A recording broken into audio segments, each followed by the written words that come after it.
दोस्तों आपने H1B visa का नाम तो जरूर सुना होगा। ये वो अमेरिकन वीजा है जो स्पेशली एशियन स्किल्ड वर्कर्स के लिए एक ड्रीम बन गया है।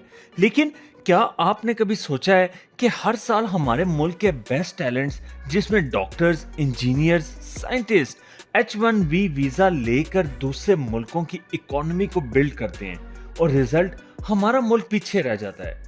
आज की इस वीडियो में हम समझेंगे कि H1B वीजा असल में है क्या, इसके इंटरेस्टिंग फैक्ट्स क्या हैं और सबसे इंपॉर्टेंट बात, ये एशियन कंट्रीज के लिए ब्लेसिंग है या एक साइलेंट किलर।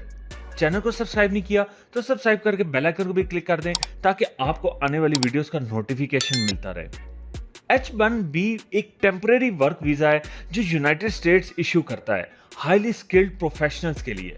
मतलब अगर आप आईटी इंजीनियर हो, डॉक्टर हो, रिसर्चर हो या किसी स्पेशलाइज्ड फील्ड में एक्सपर्ट हो तो आप एक अमेरिकन कंपनी के लिए डायरेक्टली काम कर सकते हैं।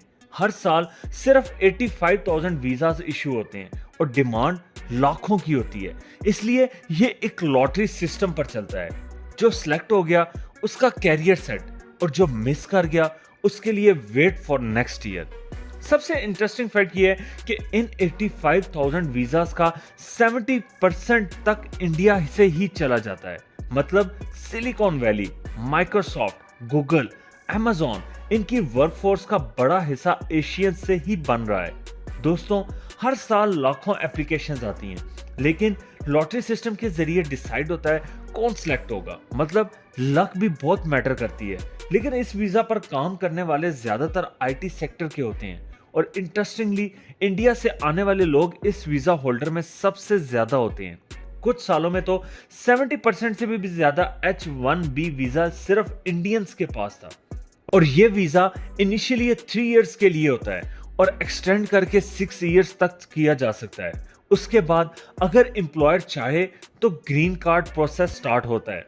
साथ ये भी पता होना चाहिए H1B वीजा के अंडर फैमिलीज को भी ले जाया जा सकता है, जिसे H4 वीजा कहते हैं। लेकिन अब तक H4 वीजा होल्डर्स को काम करने की इजाजत बहुत लिमिटेड थी, जो एक कंट्रोवर्शियल डिबेट भी रही है। अब असल सवाल ये है एशियन कंट्रीज के लिए इसका मतलब क्या है। एक तरफ तो ये बहुत पॉजिटिव है, H1B पर जाने वाले लोग अपनी फैमिलीज को फाइनेंशियली सपोर्ट करते हैं, रेमिटेंसेस आती हैं जो हमारे मुल्क की इकोनॉमी को सपोर्ट करती हैं। इसके अलावा उन लोगों का एक्सपोजर, उनकी ट्रेनिंग और नॉलेज उनकी फैमिलीज और देश के लिए इनडायरेक्टली बेनिफिशियल होती हैं। लेकिन दूसरी तरफ एक डार्क साइड भी है और इससे कहते हैं ब्रेन ड्रेन। मतलब हमारी यूनिवर्सिटीज, हमारे पेरेंट्स और हमारे सिस्टम बेस्ट डॉक्टर्स, इंजीनियर्स और साइंटिस्ट बनाते हैं, लेकिन जब वो सब लोग H1B वीजा लेकर परमानेंटली यूएस से सेटल हो जाते हैं तो असल फायदा उनके स्किल्स का हमारे देश को नहीं बल्कि यूएस को होता है। मिसाल के तौर पर आज गूगल के सीईओ सुंदर पिचाई या माइक्रोसॉफ्ट के सीईओ सत्या नडेला दोनों इंडिया के ही हैं।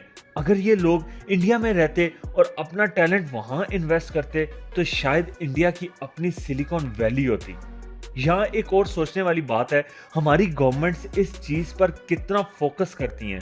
क्यों ऐसा है कि बेस्ट ब्रेन्स अमेरिका के लिए काम करते हैं और अपने देश की कंपनीज उनको रिटेन ही नहीं कर पाती?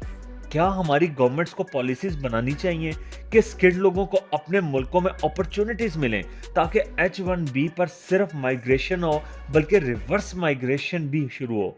आज अगर चाइना, इंडिया, पाकिस्तान के टॉप इंजीनियर्स को यहाँ वर्ल्ड क्लास जॉब्स मिले तो क्या उन्हें H1B की जरूरत होगी?